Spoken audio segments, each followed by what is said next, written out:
guys, what's up? It's Kristen, and today I'm going to tell you all about what I did between graduating with my bachelor's and starting my first job. Let's get to it. So first I'm going to tell you a little bit about my background so you see where I'm coming from and why I did what I did. And it may or may not work for you. I don't really want this to be a tips video. I want this more to be an experience video, and if something I did clicks for you, then that's great. So first off, I graduated high school in 2013, and I decided I definitely wanted to go out of state for school. So I went to UMass Amherst for a year and a half, undecided, and I spent a ton of money going there. And then I decided best come home to New York and go to a city school, save some money, and study business. So that's what I did. I got my bachelor's of business administration at Baruch College in 2018, and it took me from the time I graduated high school to the time I graduated college, 5.5 years.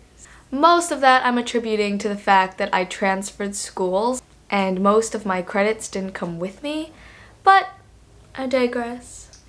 I did the whole graduation thing in May 2018, and I was taking one last online course over the summer while I was looking for a job. So as I was looking for a job, I decided to make a list of all the places I applied to, because I know that you won't always get a rejection or an acceptance.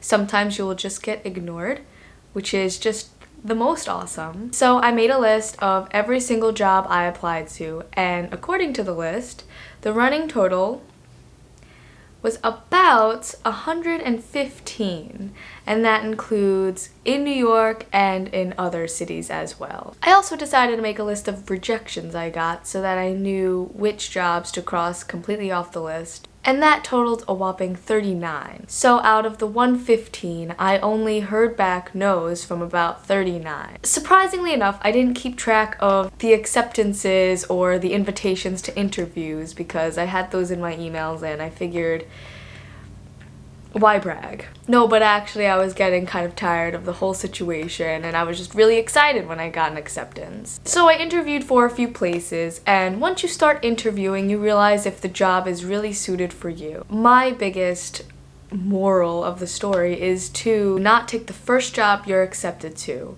And even though it's your first job, you don't want to settle, you don't want to be unhappy.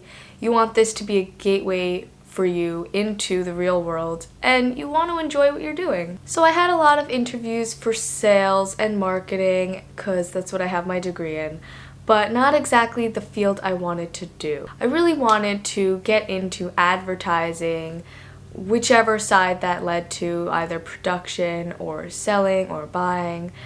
I always thought that was a really cool industry, and that's where I wanted to start my experience. So after about 7 months, I finally got an interview with an ad agency, a strategic agency. They don't do creative, and I would be on the buying side for broadcast and cable and radio and all that jazz. But anyway, let me tell you a little bit what I did before I got this job. To fill up the spare time, because there is a lot of spare time, and it is a lot of time to spend at home with your mother. I did spend a big chunk of the summer right after graduating enjoying it, going to the beach, seeing friends, all of the usual stuff. It was technically my last summer, so I wanted to take advantage of it. Then, once people were starting to go back to college or start their work, I figured I gotta get my act together. First up, I signed up for New York Cares, which is a volunteer organization, but it turns out commuting into the city to do these projects was kind of costly, and I wasn't making any money. So in order to make some money while I'm looking for a job, I decided to get a beloved part-time job. So I'm gonna let you guess what my part-time job was. Here are your 3 options, and I'll give you 5 seconds to look them over.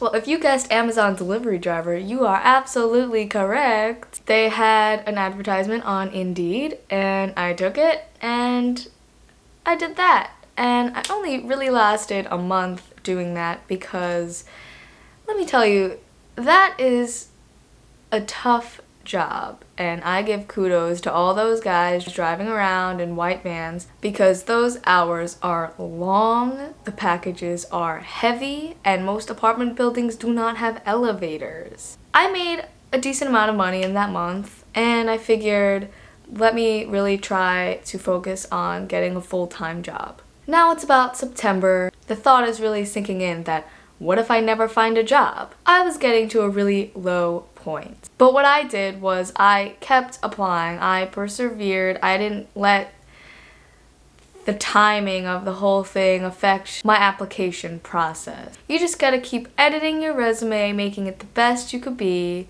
applying to jobs that are attainable, don't reach too high, and eventually life will find a way to work itself out. So now I'm working with one of my best friends from college who heard I was applying and put in a good word for me. And I've been in this position for 6 months, and it's great. And I couldn't have been happier with my decision. I'm glad I didn't settle.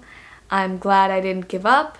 And I'm glad I'm no longer delivering packages. So that's it for this video. I hope you learned a little bit about me. I hope maybe you took something away from my story, and I hope to see you again next Monday. Until then, I've been Kristen, and thanks for watching. Bye!